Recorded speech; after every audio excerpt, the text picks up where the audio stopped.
activities the past year, and also proposals, the upcoming one. This is also our opportunity to help shape the direction our church is taking over the next year in 2012. What do we want from our community? What do we want to give to our community? This is an opportunity for us as members of this congregation, of this community, to hear where the leadership of our church what direction they want to take the next year, and for us to voice our opinions and feelings about this, and also to vote whether we agree with them or not, whether we approve. So in the past week, different emails have been sent out. You have the reports in front of you, so you can read about what has been going on in the past year, and maybe there will be later opportunities to ask questions about that. And then in the second part of this meeting, we're going to have a little brainstorming session where we're going to look at the different areas of our church here and come up with different ideas as community, what sort of proposals we think. We can come up with our own proposals, our own ideas about what we think might be helpful. Anyway, more on that later. Firstly, we're going to hear some reports from Tadahara, representing the Finance Committee. Then Simon is going to give a report as the pastor. And then after that, we're going to have questions about that. And then followed by a brainstorming session. So, Tadahara, please welcome Tadahara.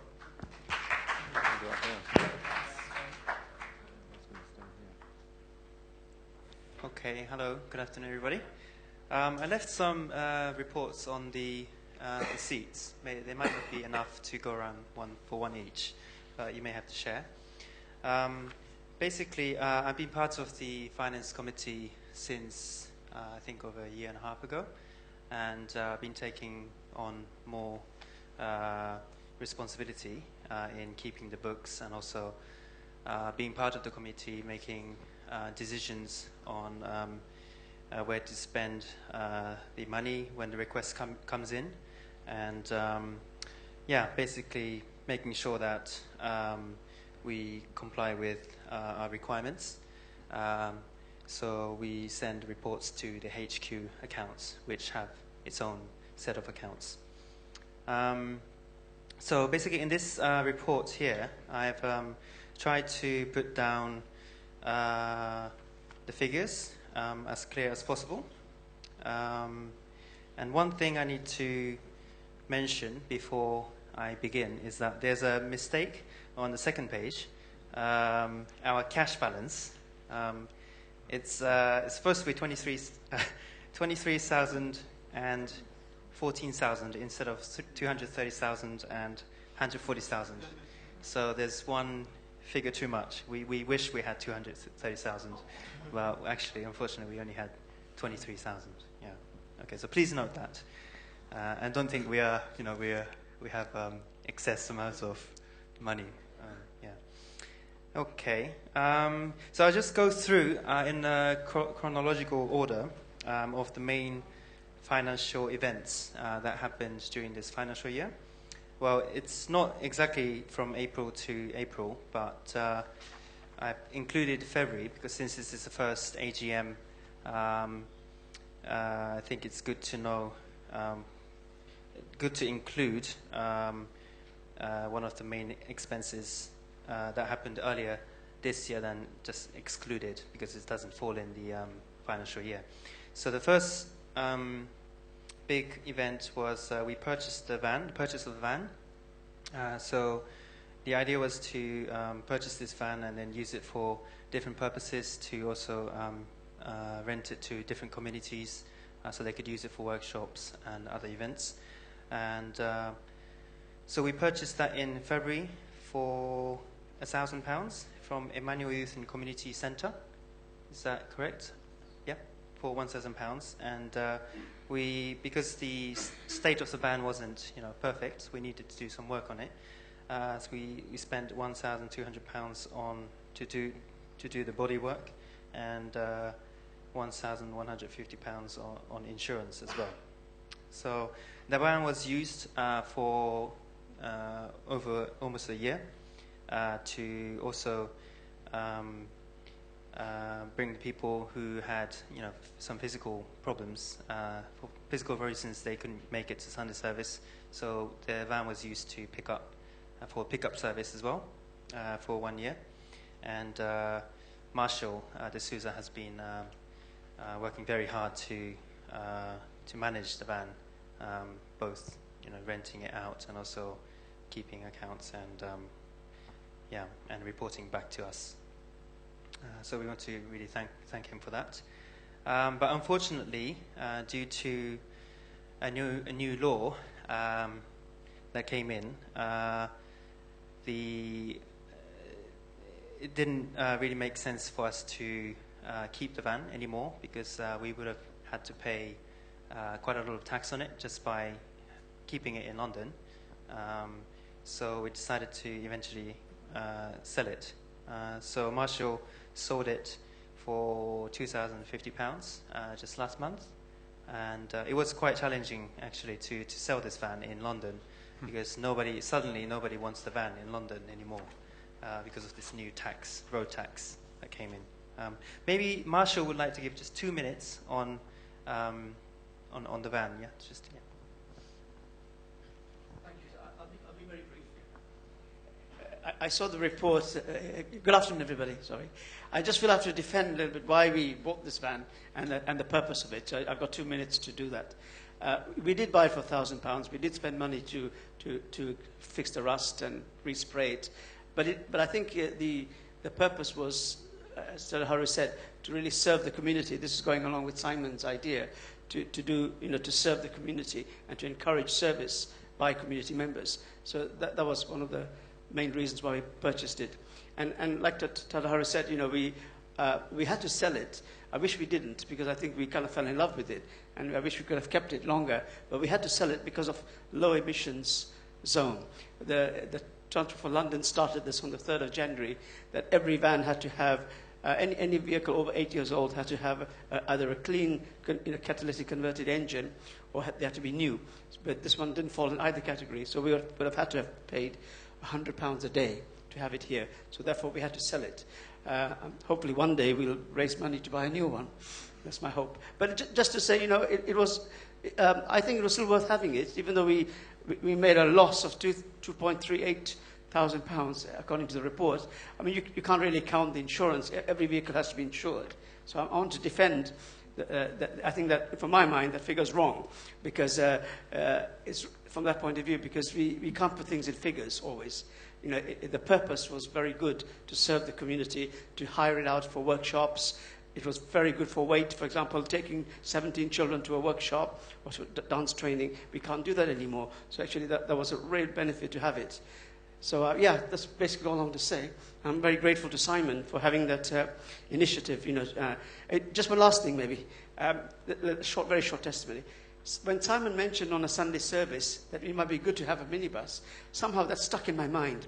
And then when I did a part-time job at the Anual Youth and Community Centre, and I saw this van sitting out there, and I went to the minister and I said, George, how come you're not using this van?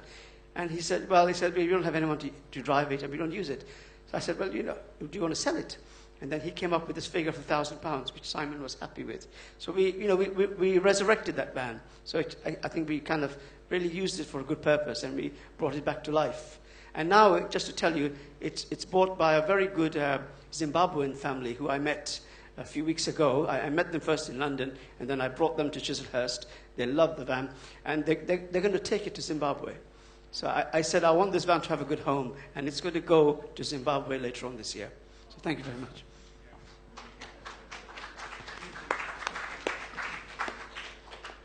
Okay, thank you very much, Marshall. Okay, and then the next big thing was in May, there was the tour by True Father. So we were able to sponsor 8 brothers and sisters to take part in the event, both in Oslo and Athens. So that was £800 we sponsored all together. And in the summer, there was a planned Albanian trip, which was organized by Martin. So we sponsored the flights towards that trip as well. And as you know, the facade outside in the headquarters church here, basically we had a request from the HQ church because they have a bit of problem with their cash flow. So we decided to sponsor, just donate £2,000 towards the renovation of the building. And now we've had a new request for another £5,000 loan, which we've decided to give, but not in just one lump sum, but over a period of 1 month. So we'd like to help because this is our headquarters church in the UK, and me personally, to see the building in this state, I think it's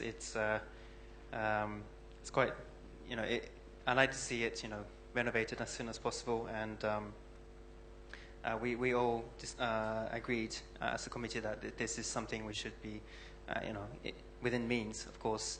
If we can continue to support, then we should do so.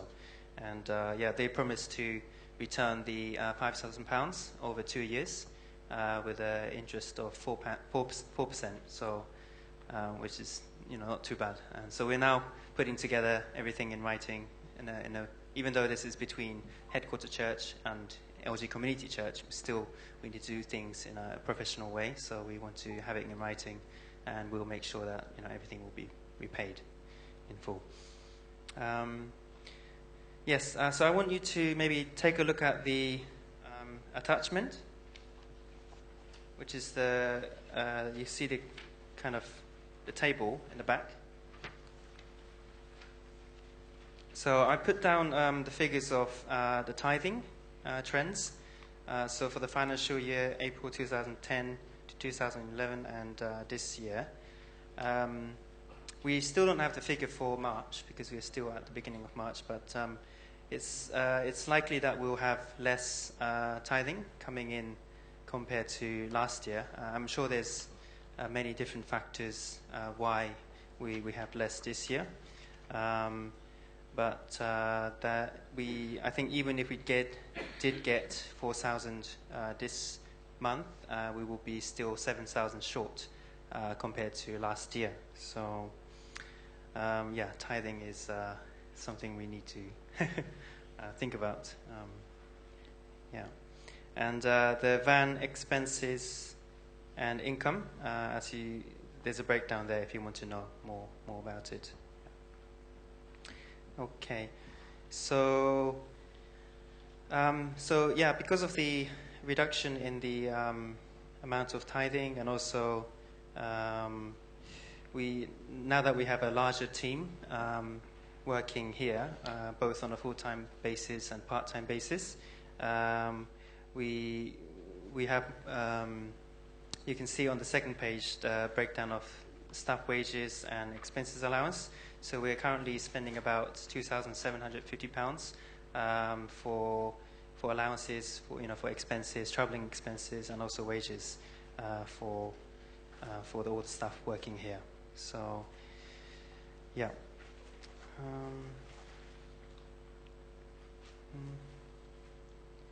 so all the figures are there basically for you to have a look at, and then if you have any other questions, or you can always ask us, and either myself or Uncle Tom and will be happy to take questions. Okay, thank you very much. Thank you. So we'll just have a quick question and answer session related to the finance side of things. So if you have any questions, just raise your hands. And also, it doesn't necessarily just have to be directed all at TADA. The finance questions can be for across the board here. Yeah, with spending or...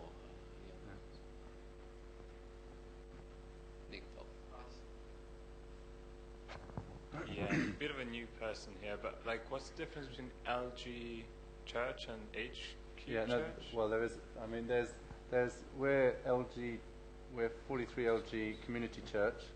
Then there's national headquarters. Yeah, I think you're referring to national.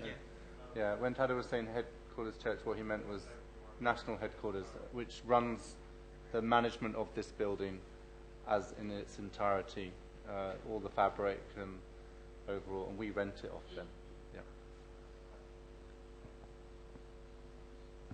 Yes, I've just got one question. It's regarding the tithing that I think it's sad that the tithing has gone down rather than remained the same or gone up. Has the committee got any explanation as to why that is? Do you want to go first, or I go? One thing I would say in that respect is that I want us to do much more to encourage people to feel free to tithe and donate either via PayPal or a standing order. I think because a lot of people just come once a month. Some people come twice a month. Some people people come to varying frequencies to church, but it doesn't mean they can't still tithe regularly. I went to visit one person who hadn't been for several months, and they gave me a cheque for £1,000. So I think we could do much more up here to help people to donate. And I think also we haven't emphasised tithing or pounded the pulpit about it particularly, but we could maybe have a bit more of a conversation about money and finance in our service sometimes. Yeah. Can I just add a point to that? There is a certain factor that I'd like to bring to the attention of the committee, which applies to myself and people of my age, that we do have a lot of old members of this time, and a lot of us don't own our own house, and we have to live on the old age pension and all the rest of it. We live on the benefit system and all that sort of thing. Okay, so the first generation, we've devoted our lives to witnessing and street fundraising, one thing and another, and pioneering all around the world, which is a wonderful life. And Father says we're destined to be heroes, so thank Amen. Thank you. That's good. But because of this ageing population, and because we're not in the work community, and we're living, let's say, with the old age pension and the rest of it, it is very, very difficult, I think, for some of the first generation to tithe a lot of money at this time. And I think that the committee should be aware of that, although I believe they do understand it. But I feel that there's a point that really should be made. So thank you very much indeed. Thank you. I think a good excuse to having the tithing going down is because there was a lot of requests last year for true parents visit, for demonym. So, many things like that count on families. Yeah, good point. I second that. How do you estimate one couple or one family, one individual should give, like if coming every Sunday? Because I know I don't give much, because tithing is, I'm aware it is important.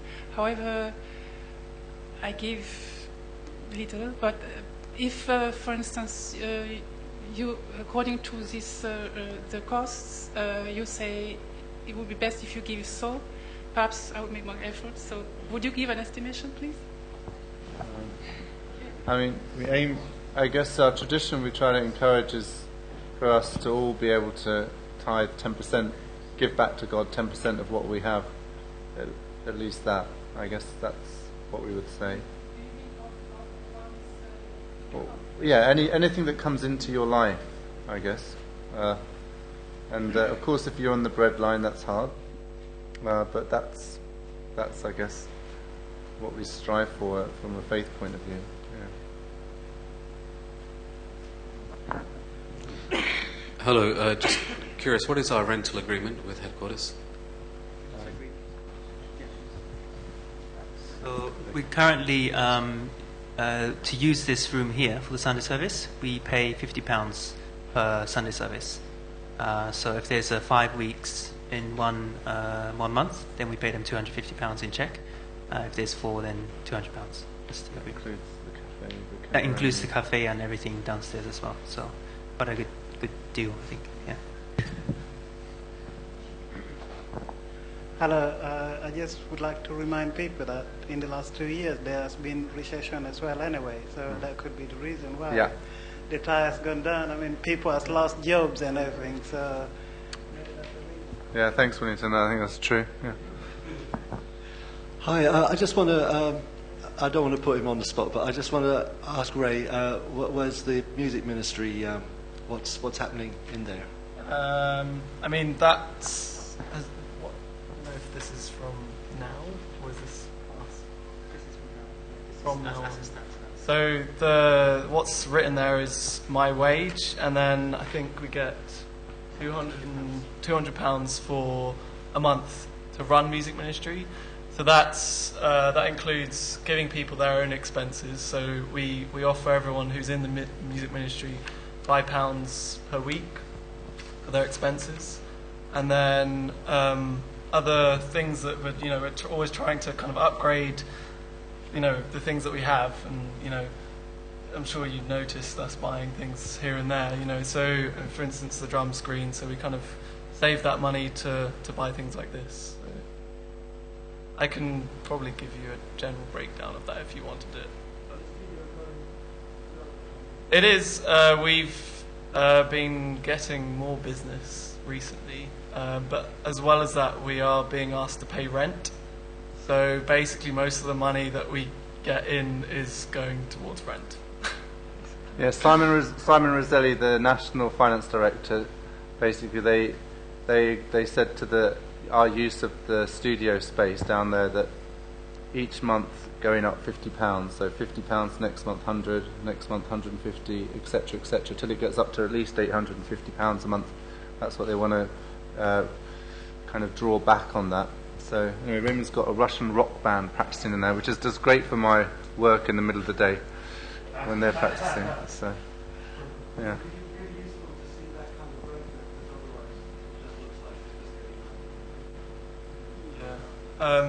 I mean, it's Jonathan. I don't know if he wants to say something about it. He's actually our treasurer because the music ministry accounts are done separately from. All of the studio income is not related to HQ Church because music ministry it's a national department, and all the income that's generated through the studio goes to music ministry on a national level. But the figure that's here is for the expenses that are related to headquarters, to Lancaster Gate Community Church, such as expenses for the band, which is travel, such as expenses for running it, just generally, basically. So also included within that is how much HQ Church pays to rent out the studio, which at the moment is, I think, £80 a month, covers that. Yeah. One more question? No? So I guess we'll... Did you have a question? Just wondering, this amount you have to pay, can you manage? Sorry? For the music ministry? £50 added up each month? Yeah, we'll see. I can't... I mean, I hope so. Do you have some allowance set aside for that? Or? I mean, we have money in the bank, but obviously we want to try and get as much business as possible to be able to pay that and earn money as well. Yeah. So.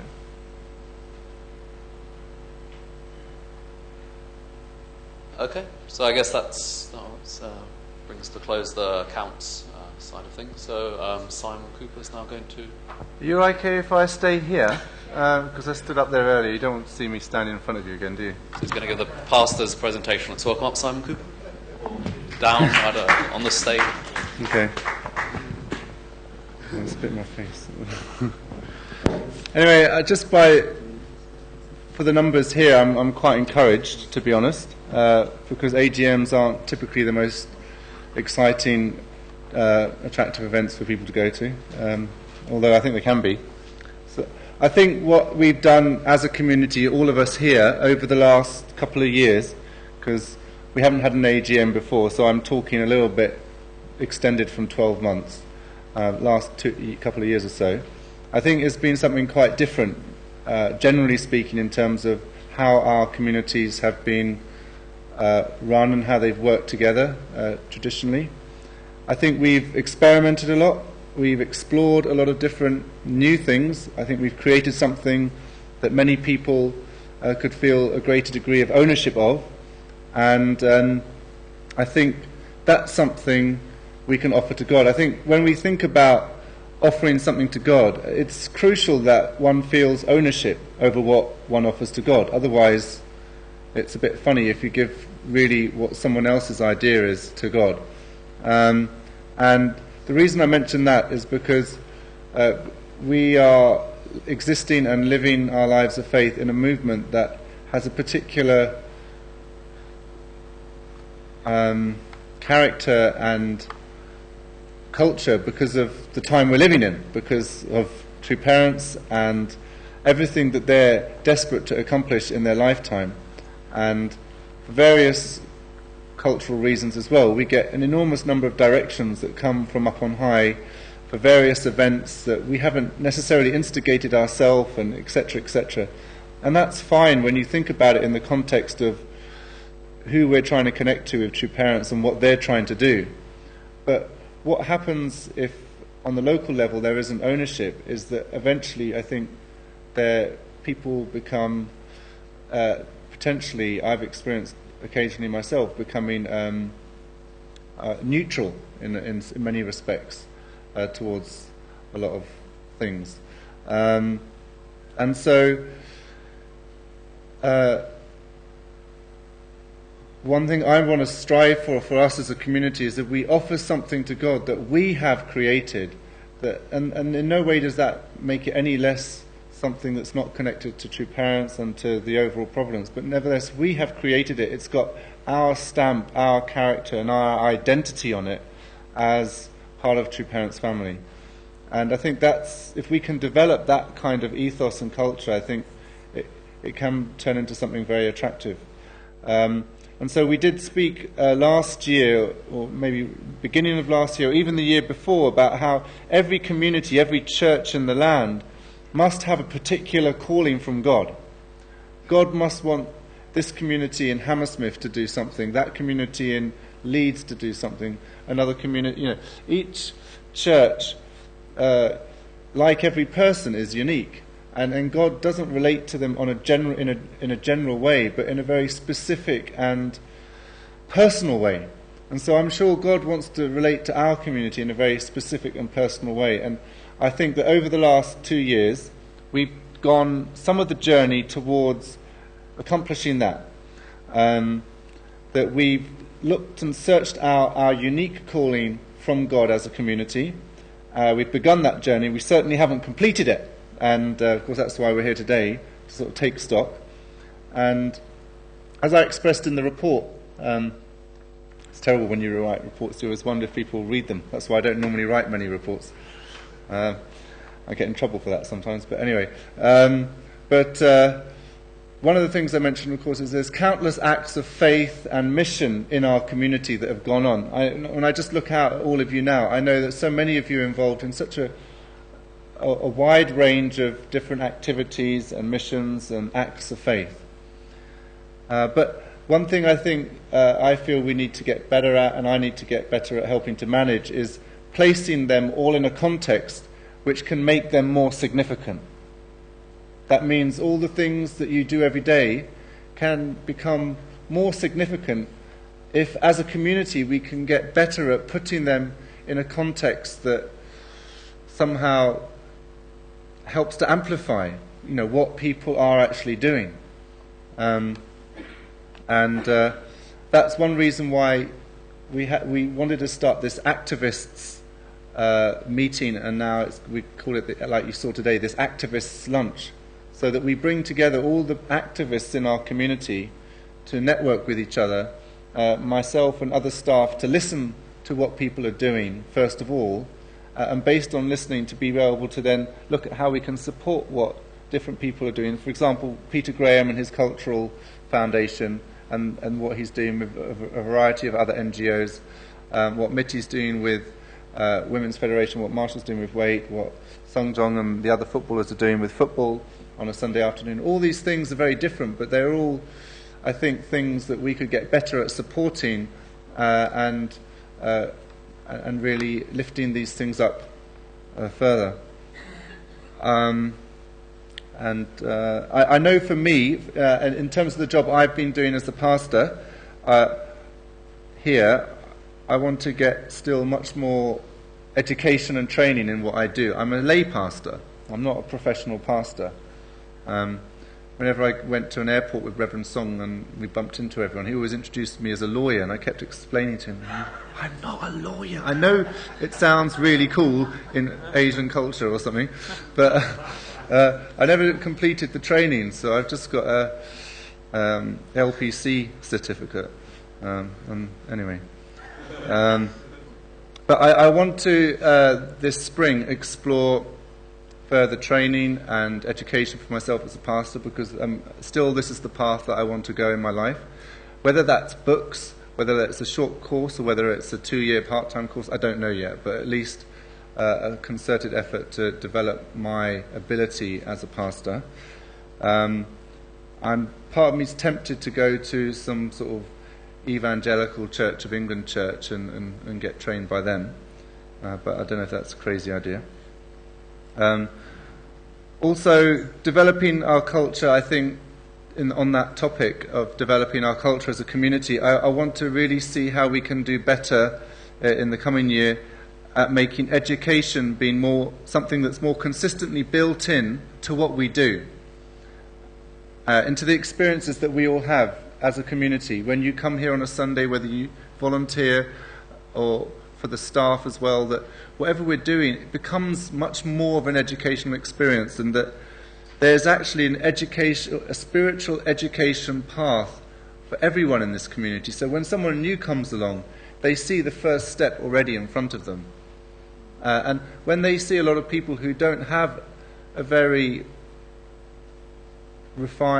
clear spiritual path that they're walking on as existing members, I think it makes it a bit vague for new people when they come along. And I know everyone here is in various ways very serious about their spiritual life, but I would question how much for many of us it's a very clearly laid out path.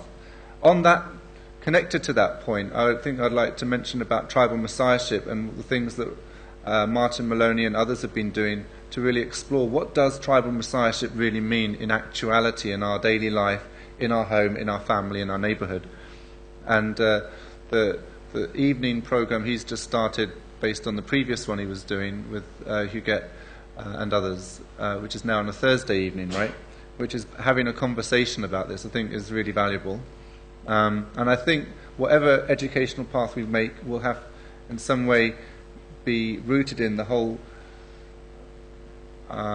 mission that our true parents have given us as tribal messiahs.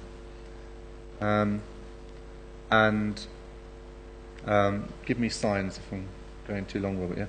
Yeah. The other thing that I think I'm really proud about this community and what everyone has done is to really champion and bring forward unity between the older generation and the younger generation in our movement, because we have a generation gap because of sort of some periods when witnessing didn't kind of happen so much, and so we've got like a generation that's generally over 50 and a generation that's generally under 30, and so there's a good 20 years gap there. And when I've seen just actually what Tadahara and Anne Hughes have done, basically passing on the role of the chair of the finances from what Anne was doing over to Tada, wasn't something that they did in an afternoon or a week, but it's something they took several months, in a quite painstaking way, quite detailed way to pass on.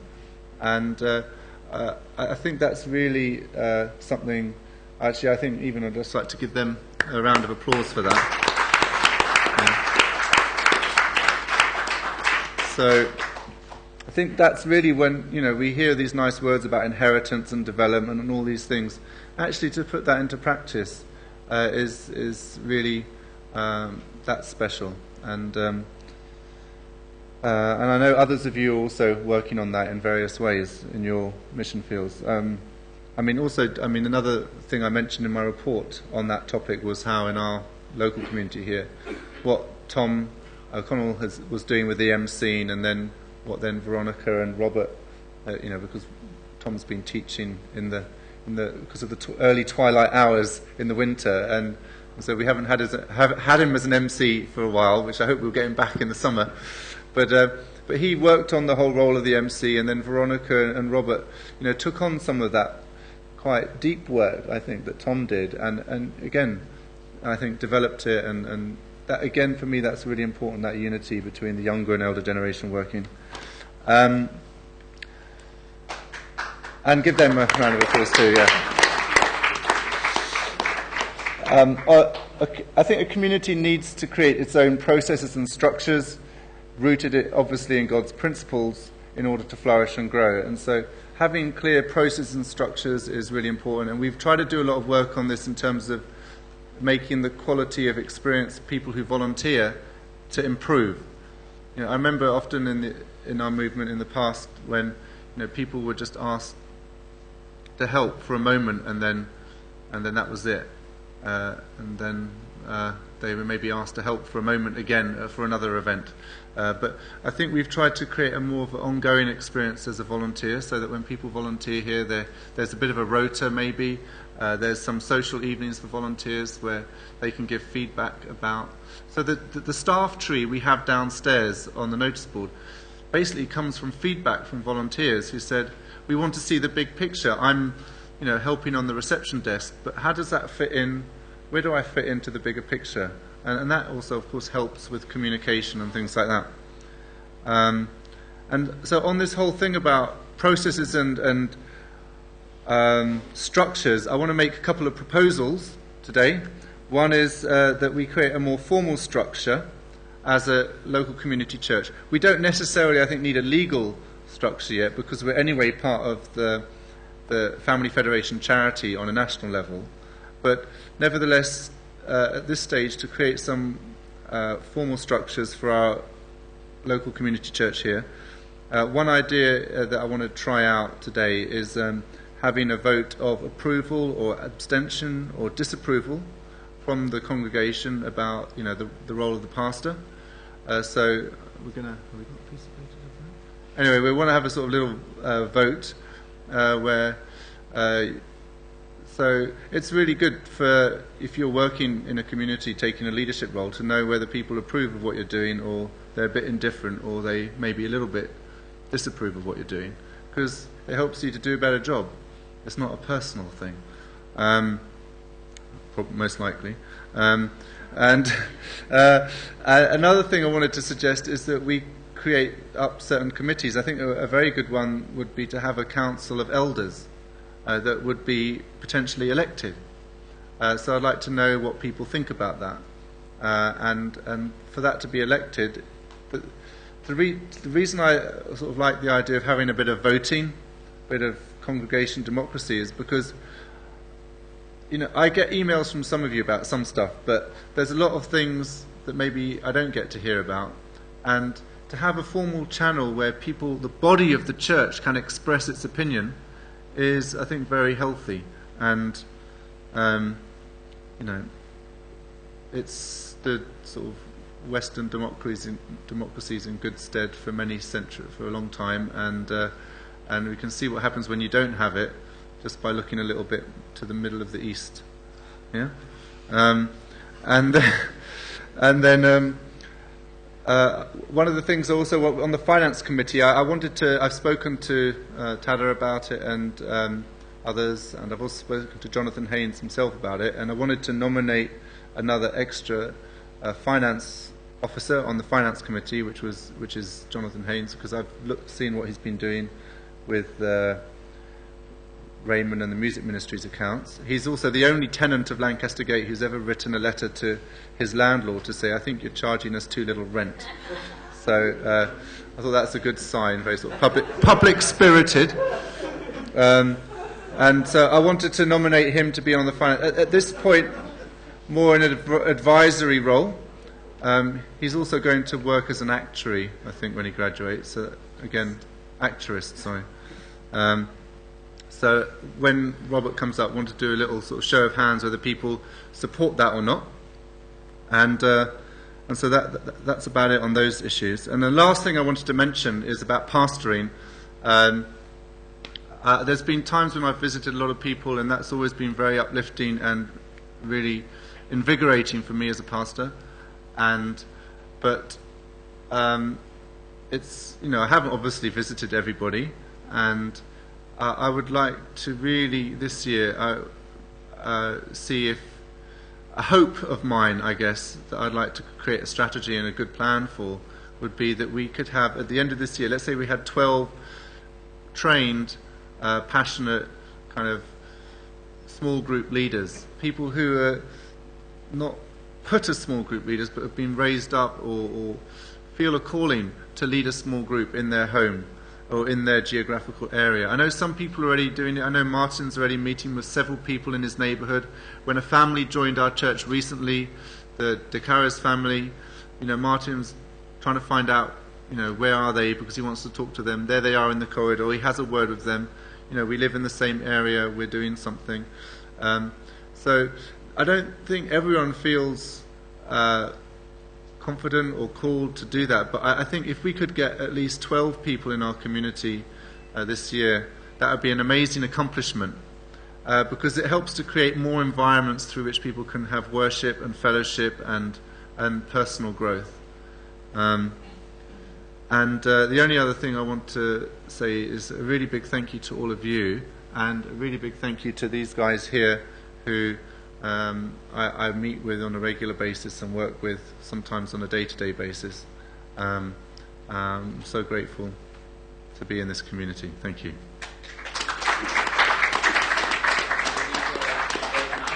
Have a question after the questions, yeah. Now we're having another question and answer session. This is, of course, relating to Simon's report, but also to pretty much anything relating to the community which is appropriate for an annual general meeting. Yes. Thank you, Simon, for that summary. I've got several questions. One is my main concern, you didn't talk about the Sunday school, about educating our younger children, and I think it's really crucial that we focus on that a little bit more and really develop a framework and a clear program for the children, because they need that. And I think if that's set well, other things will fall into place. Because, as a parent, you feel when you come here that the children are getting something. Because sometimes when I talk to Sarah, she doesn't really give a feedback. It could be just her own, way of expressing things. But it's just a constructive. It's not a negative thing. But I think if we could just invest in that a little bit more, it'll be very good for the community. Do you want some response to that, or do you want to say something? About Sunday school, probably like last year I started to put some find some people like who is that, like about 4 people trying to put every Sunday. And we also have actually program which is made by one of the European members. But there are a lot of things we can improve, and also I'd like to see, like, I think we need a kind of Sunday school committee actually, like with the Sunday school teachers, with parents who have the most passion, so we can really organize together, not just by me or by Sunday school teacher. So I think that's we can really do next from now on. Yeah, Sung Jong met with the Sunday school teachers. He took them out for a meal to say thank you for all that they've been doing and just to catch up with them. And the other thing we were discussing in our staff meeting was that subsequent to that, we wanted to have a meeting for parents and Sunday school teachers together. And the other thing, of course, that I want to change, because Sung Jong's been taking up that under his wing as the youth pastor.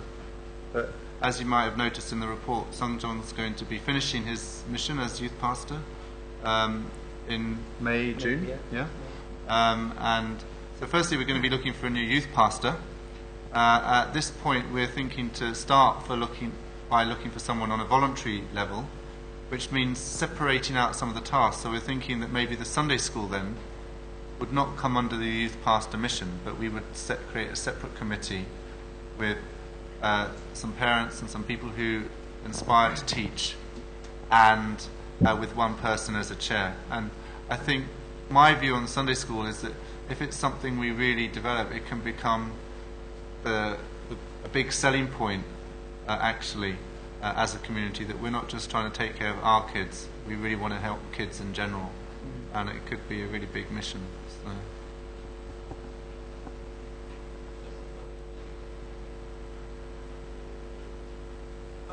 If I could say something very quickly on this. Now, I was one of these children that I went to church every Sunday when I was a child, and of course I went to Sunday school. Not only that, when I was at school, we had morning service every morning of school days. So my own view is it is very, very important that we teach the children the principle and teach them about religion and teach them about morality as well. I am saddened at the way modern day society is dealing with this whole thing of going to church, Sunday service and morning service in schools. I think the way it's going is a total tragedy.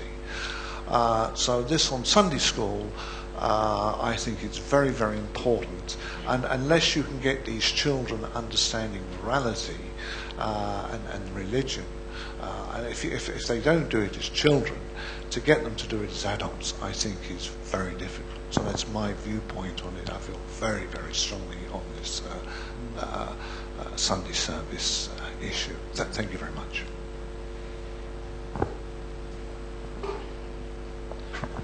Just to add to the Sunday school issue, I'm just wondering if you've approached other communities and tried to learn from their good practices, because I know from North London, Chris Labar, Graham Simon, Colin Turvis and my father have developed, I think, an excellent curriculum for the Sunday school there. They've got a very good structure. They know what's going to be taught on every week, a year in advance.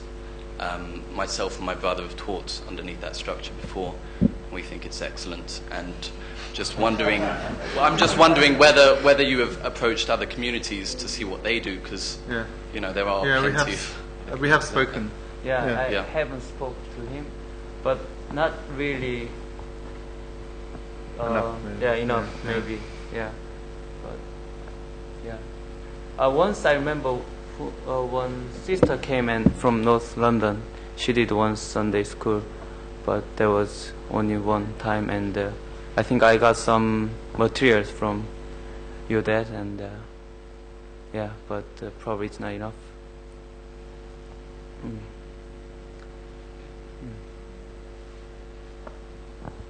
One thing that I notice in London, the lack of space made that you have only one group, but it's a difference of teaching between teaching a 5-year-old and a 10-year-old.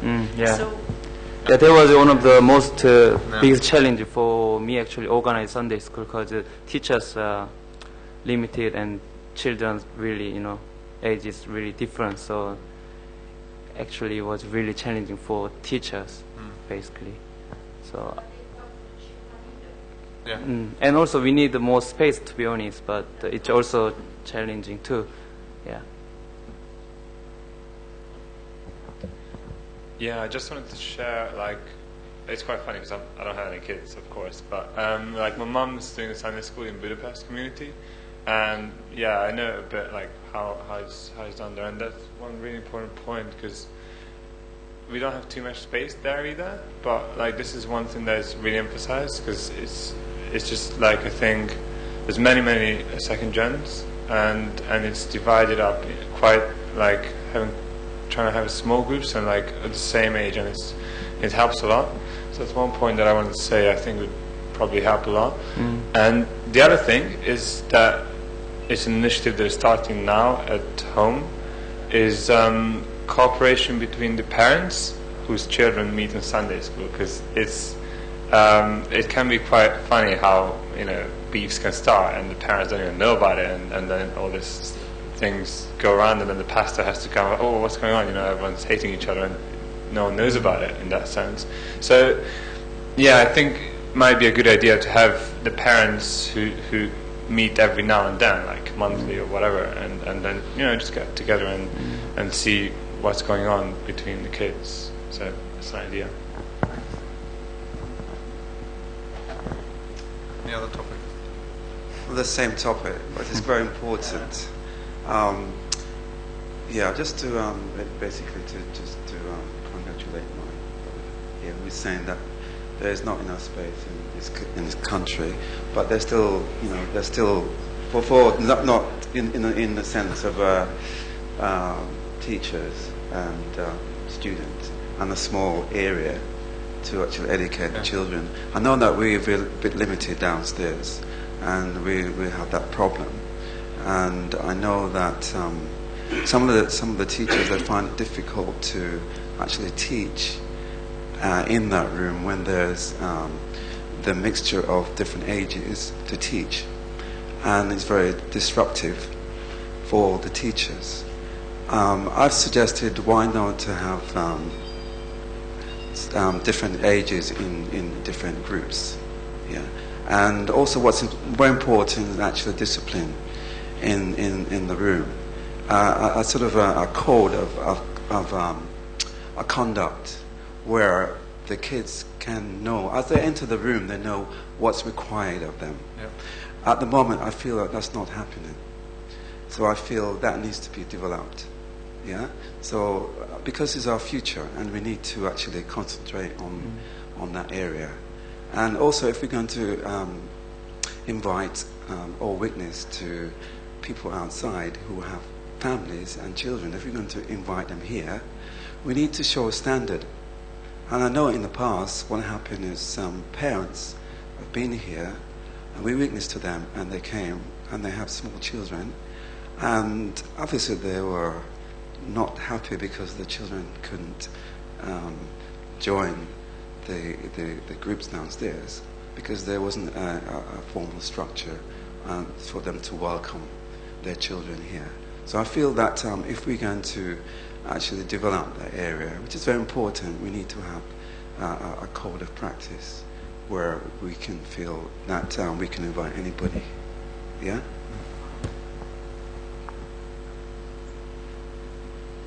Any more questions? I was speaking with the wife of David Franklin, because I heard that she's taking responsibility for second generation at a certain age to discuss some maybe heavy questions, if I may put it that way. And I have a question because last year I was working for myself with Susan Cressway about psychological things. So I would like to know, if I am attending Lancaster Gate, who is responsible for discussion about inner questions, how to say, internal guidance. Yeah.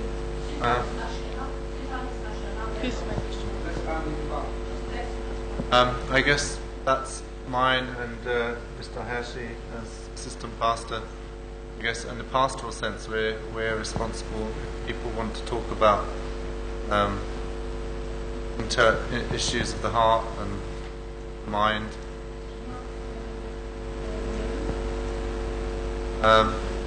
Not officially, no, but people are welcome to talk to elders like Mary and others as well. Yeah, that's fine. Well, I'm just saying, you're saying who's responsible. I guess myself and Mr. Hayashi, we're responsible. But of course, others are also responsible unofficially or in their own right as elders. Yeah.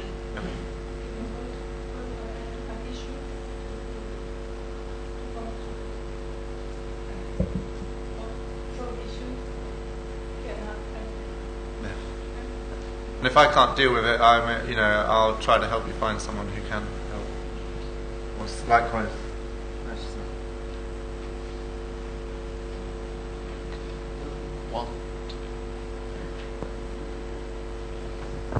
I wasn't quite sure at which point I should fit this in or ask, but just with the scaffolding and the renovations, I was just wondering kind of the progress of that or how things are developing.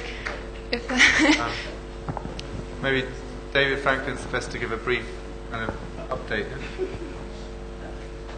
You know, we had a builder we started last May, Stonewest, and unfortunately they should have finished work in October last year, but in September they went bankrupt.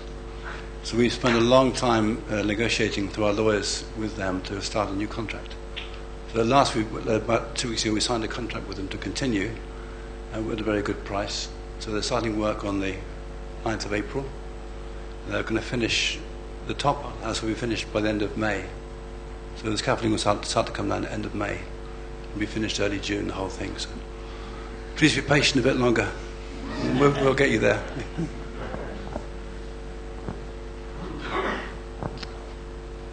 Hello, Simon. It just wasn't so clear to me when the lady asked about spiritual or internal guidance. What was the connection between yourself and Mr. Hayashi and the Blessed Families Department in handling spiritual guidance or internal guidance? What would you say was the connection, the relationship between yourselves as pastors and the Blessed Families Department? What's the relationship between us and the Blessed Family Department? I've been doing all the answering. I'll give you a chance. You want me to do it?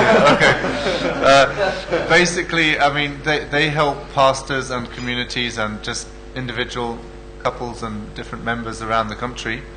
And our responsibility is, of course, to help everyone who needs help in our community. And when it's necessary, we communicate with each other, I guess. We liaise with each other, and especially in terms of first generation matching and blessing. Susan has a lot of communication with Mr. Hayashi and myself about going through this process. Okay, last 3 questions. Which is 1, 2, 3. Okay. It's an entirely different thing. I wanted to talk about social media. About these tribe and messiahship meetings that Martin wants to hold. I was wondering if we could use Skype, because not every one of us can come to a meeting like that in the evening. But if we could have a Skype call, and then we could participate in that, through Skype, instead of physically being there. But how about we Ustream it with that? We could Ustream it? I don't know, it depends on Martin as well, who's leading it. I mean, but if Martin's happy to do that. Yeah, in terms of interaction, because, it's good to use a social media for us as well, in small groups, because we won't be able to... I guess we could connect via Skype. It's just that idea.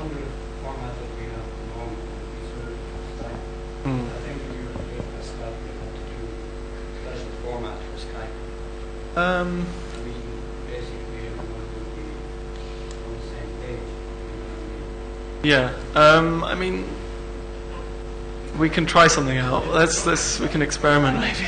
I think.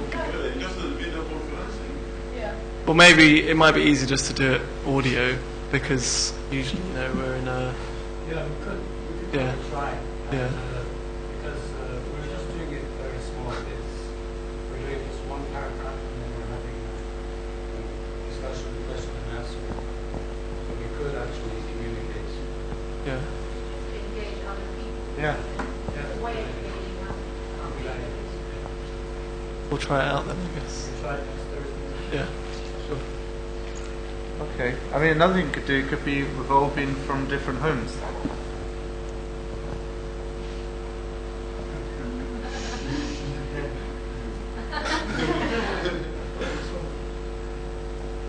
Anybody who's going to participate in that kind of conflict of Reverend Bond's by Messiah guy on sale for £20 each.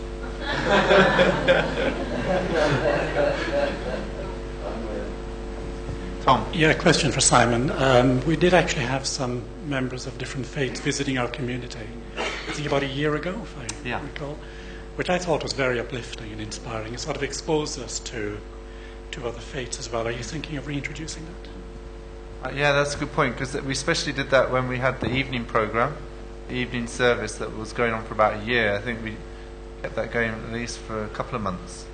And of course, when we stopped the evening service, I guess that also stopped. But we recently visited another community, which was very uplifting, and they want to come and visit us. So I think when they do, we want to discuss, it's a Ghanaian church, we want to discuss that they don't just come without us thinking about it, but like when we went to see them, we really plan it out so that they're coming here also so that they can learn, but also that we can learn something from them, especially in respect to them. We can learn something about their very joyful, expressive worship that is really powerful. And so, but we could, I guess, also do that with other religious communities. I mean, here, how many people would like to see that, having a kind of interfaith services again? Okay, so, and who wouldn't like to see that? Okay, I feel like they're doing that Dimbleby thing on question time. So most people who express opinion would like to see that again. So that's good to know. Yeah, thanks, Tom. That brings me in nicely. That's one point I can knock out because I was going to mention that. The second thing was, I remember, Simon, when we talked about, it may have been briefly, about one way of increasing our congregation is to put adverts out, like at the station, please come along and join our uplifting spirit here at Lancaster Gate for a wonderful service of music, you know. Okay, so advertising, we did a bit of research. You know the lift going up in Lancaster Gate, that kind of size advert. We actually invited the company that runs all the advertising for the transport system in London here, and I met with the lady, and we can advertise there. It costs, of course, it's quite reasonable considering what advertising space costs, but can you remember how much it was now? Anyway, it's in the region of about £1,000 gets you quite a few weeks, like a month. It's about £1,000 a month, but you had to have it up for like 2 or 3 months. But I mean, it was quite a, yeah. But anyway, so I know. I mean, okay, some of your eyes are popping out of your head when you hear that, but you know, I mean, big companies like Coca-Cola advertise. I mean, why do they need to advertise? Because everyone knows Coca-Cola, right? So people advertise because it works, I guess. But Can I just add to that point? Because personally, I don't think people are paying much attention to adverts anymore. People are fed up with advertising, and that's why, like, people. I mean, the most effective form of advertising is word of mouth advertising, and that's the route. So. Really.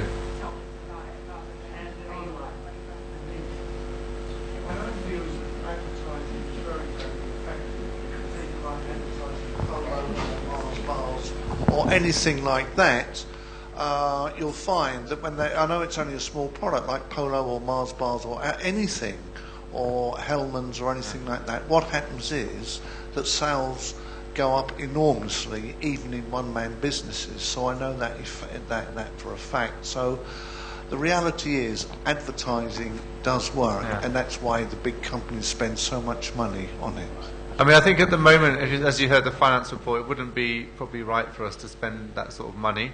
But if there was a group of people who were inspired by having a presence at our local transport kind of location, which is obviously strategic, and they wanted to fundraise a budget for that, then I would be very happy about that. Okay. The idea is to ultimately increase the congregation.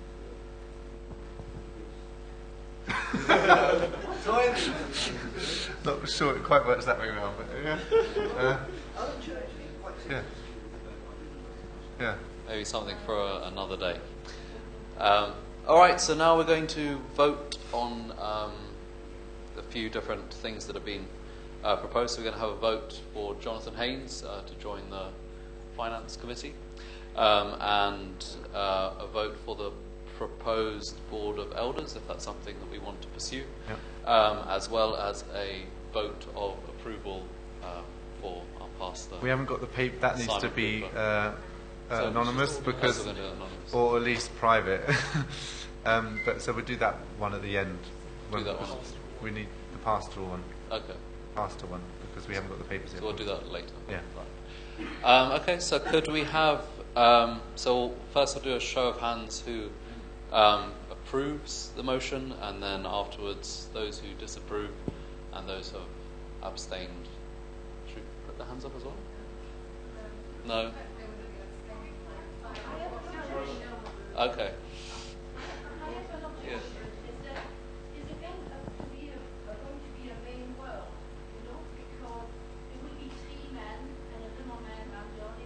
All right.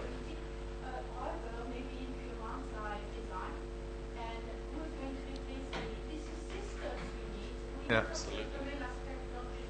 Absolutely. I was going to mention, if you look up here also, there's only men. I meant to bring that up in my talk. Yeah, it's a problem.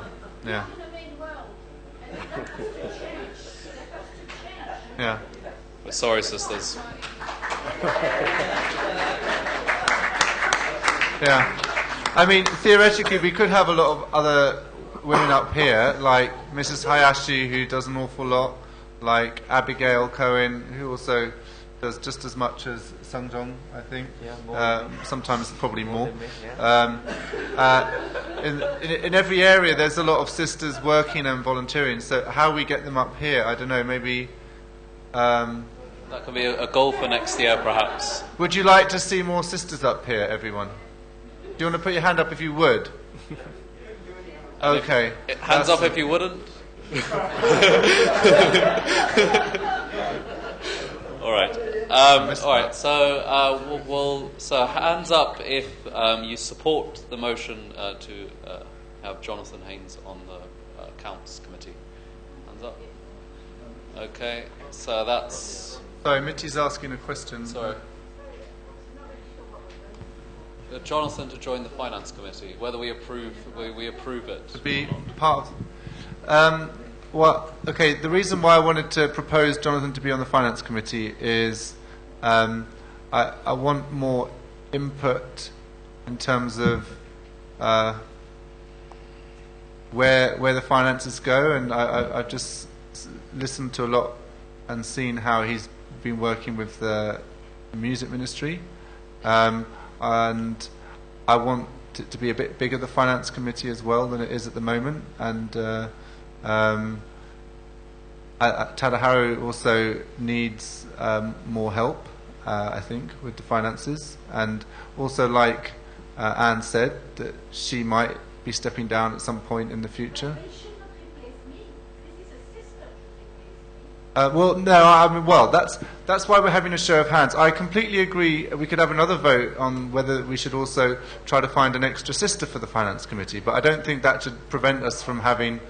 I think, we could have another nomination if would everyone like a sister nominate a sister. If you can find a sister who to be on the finance committee, I'll be very happy.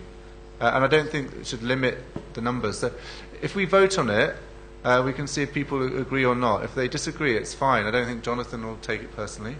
And if people want to have a sister on the finance committee, we can also look at organising that. These votes, I don't think, also need to be limited just to this meeting. If there's something that's really important that comes up, it can come up, obviously, within the year. So maybe we could just finish the vote on Jonathan, and then we could vote on when Anne finishes her very long tenure in the committee, whether we feel that she should be placed by a sister and how people feel about that. So, back to you. So go back to And those who oppose the motion? Okay, we did, just no, start we did. again. I thought we voted. Okay, No, let's start just- again. All right. Okay.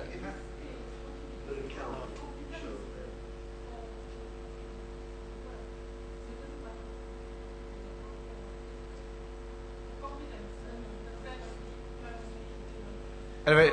All right. Okay. So we've Just heard take the control. for and against. So we'll start again then, shall we? So those who support the motion.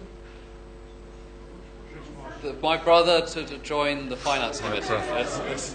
Final vote. Final answer. Okay. And those who oppose it. Yes. Okay. Can we just who would like? I just do one of my sort of hands.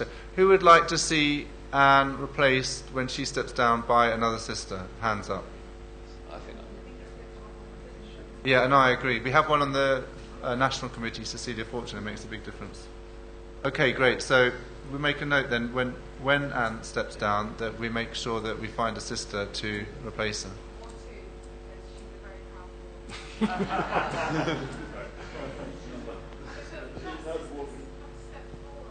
Absolutely, yeah. Of course, if they don't, then we can't. Yeah. But we'd have to look, and if we can't find one, we'll have to go witnessing. All right. So the second motion is whether we would like to see a elected board of elders, and that's something that we would like to be pursued. Sorry. Yeah. So those who support the motion would for an elected board of elders. Okay, that's about half the room. Yeah. Okay. Bit more. And those who oppose the motion. 2 people. Okay, thank you. There's no shame to be had. Right.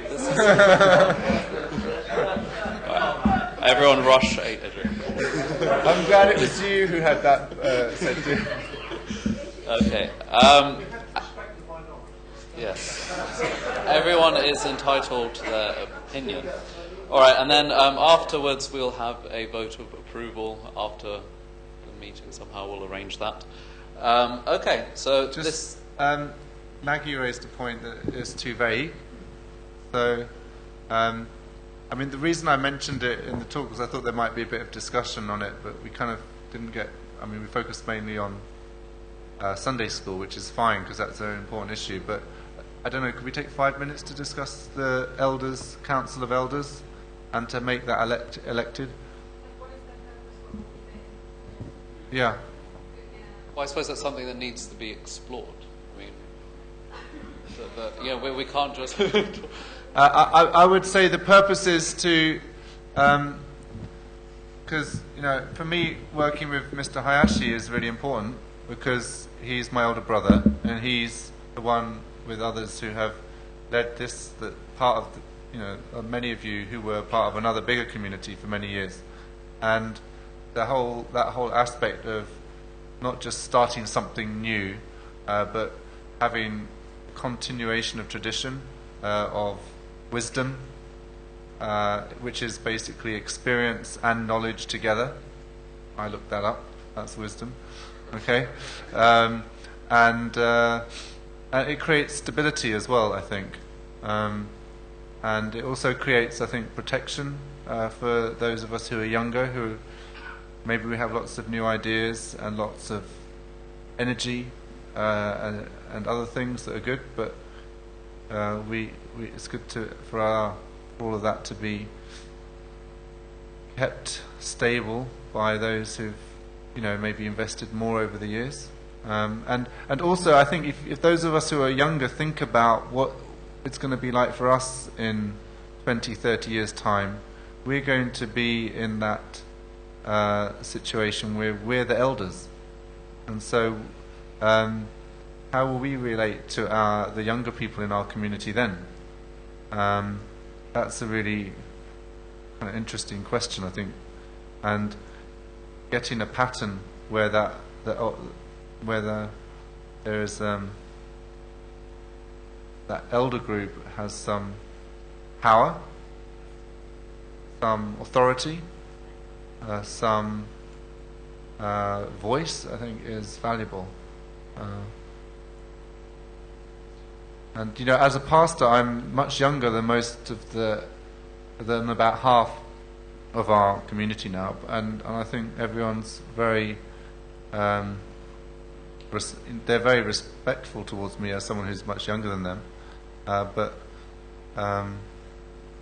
it'd be a dangerous situation if I sort of took that for granted, and so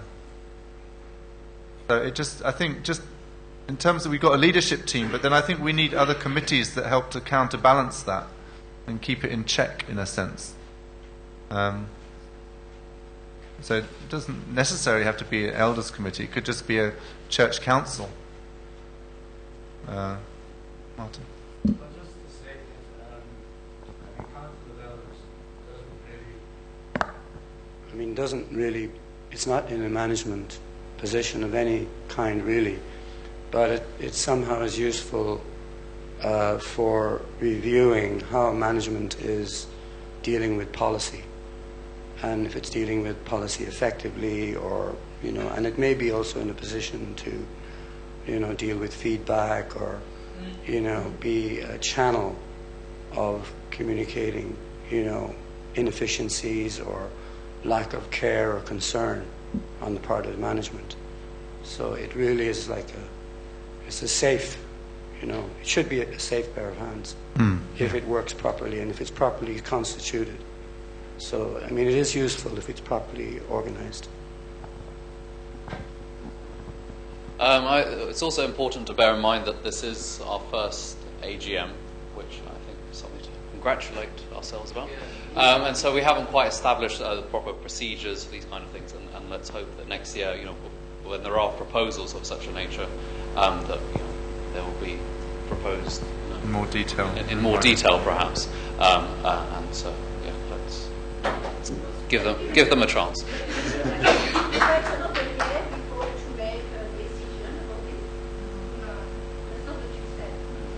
No, I'm just saying next year, when there are proposals of such nature, that they will be outlined in more detail, perhaps, hopefully. I don't know, maybe ever, in any church, there is a meeting for now. At least in Britain, anyway.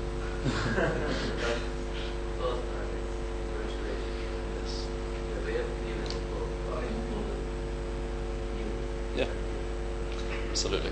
Yeah, it's very important. So now we're going to move on to the next part of the program.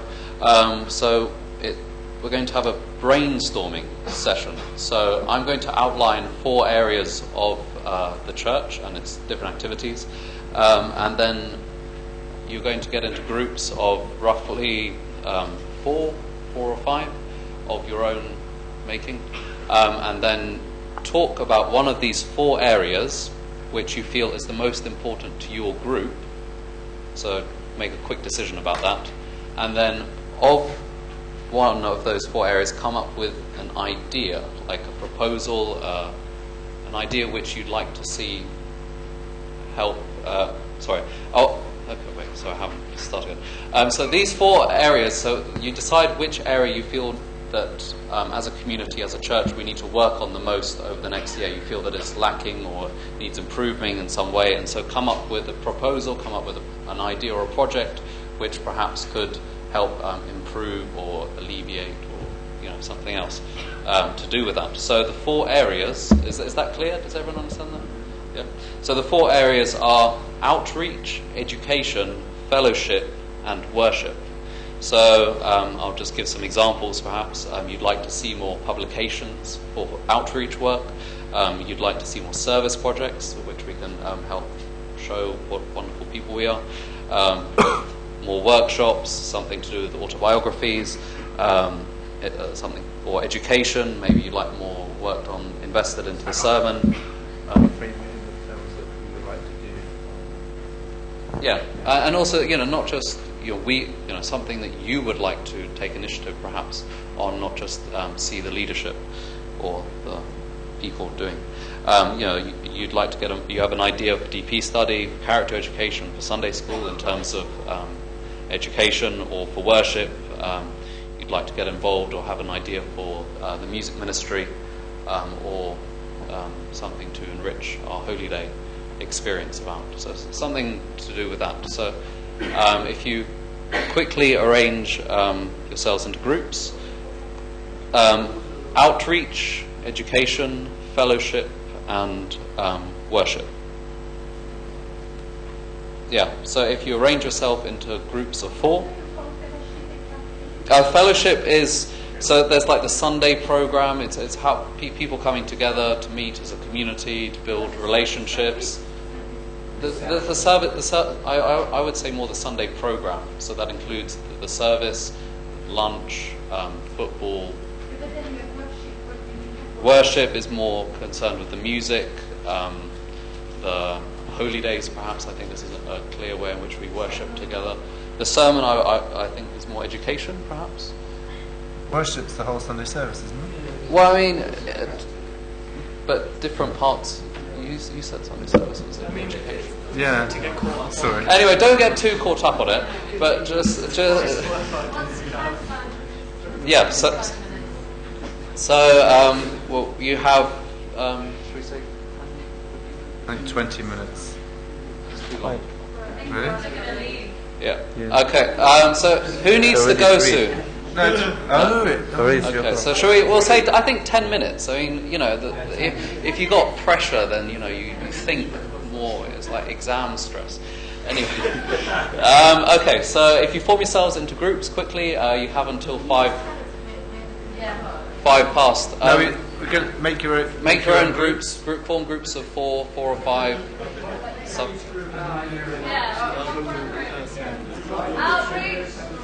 No. They're not 4 groups. There are groups of 4. And then the group of 4 decide which is the most important to you, or which you feel needs development, and then come up with an idea on that particular area. Sorry. And then we'll just have some feedback quickly on that. Yes. Okay. Is that good?